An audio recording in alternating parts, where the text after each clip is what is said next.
જય માતાજી મિત્રો, હું છું પ્રોપર આણંદ જિલ્લાનો, પણ અહીંયા અમારી વાઈફને નોકરી મળી છે સરકારીમાં શિક્ષકમાં. એટલે અહીંયા બોટાદ જિલ્લામાં ગામ રોહિશાળા ત્યાં આગળ નોકરી મળી છે. ખોડિયાર માતાની જે જન્મભૂમિ કે ને ત્યાં, તો ત્યાં અમે મકાન રાખ્યું છે રોહિશાળા ગામમાં.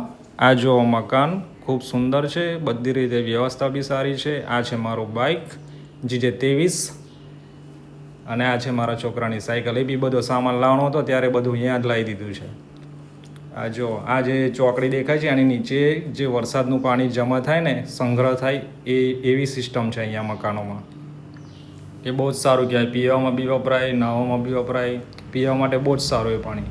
આ જો ઘરમાં આ રૂમ છે, બહાર ઓસરી છે મસ્ત. રૂમમાં બી સારી એવી વ્યવસ્થા છે. આ જો પંખા, લાઇટ બધું જ મકાન માલિકનું જ છે. આ એસી બી મકાન માલિકના જે રહેતા હતા એમનું જ રાખી લીધું છે. એટલે ઉનાળામાં ગરમી પડે વધારે તો ચાલી જાય. અને આ જો બહારની ઓસરી, 50-100 માણસ મહેમાન આવે તો બી કંઈ વાંધો ના આવે એવા ઘર છે અહીંયા. અને રોહિશાળા એટલે ખોડિયાર માતાની જન્મભૂમિનું ગામ. જ્યાં ખોડિયાર માતાનો જન્મ થયો હતો એ ગામને અહીંયાથી રાજપરા એટલે કે ભાવનગર ખોડિયાર માતાનું જે મંદિર છે એ ખાલી 50 કિલોમીટર થાય રોહિશાળાથી. જે બી રોહિશાળા આવે એ પહેલાં ભાવનગરથી પછી રોહિશાળા તો દર્શન કરવા આવે જ, કેમ કે માતાજીનું જન્મ સ્થળ છે.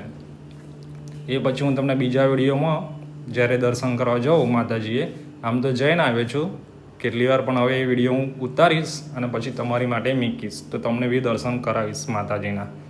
બરાબર છે? ચલો મિત્રો, મળીએ. જય માતાજી.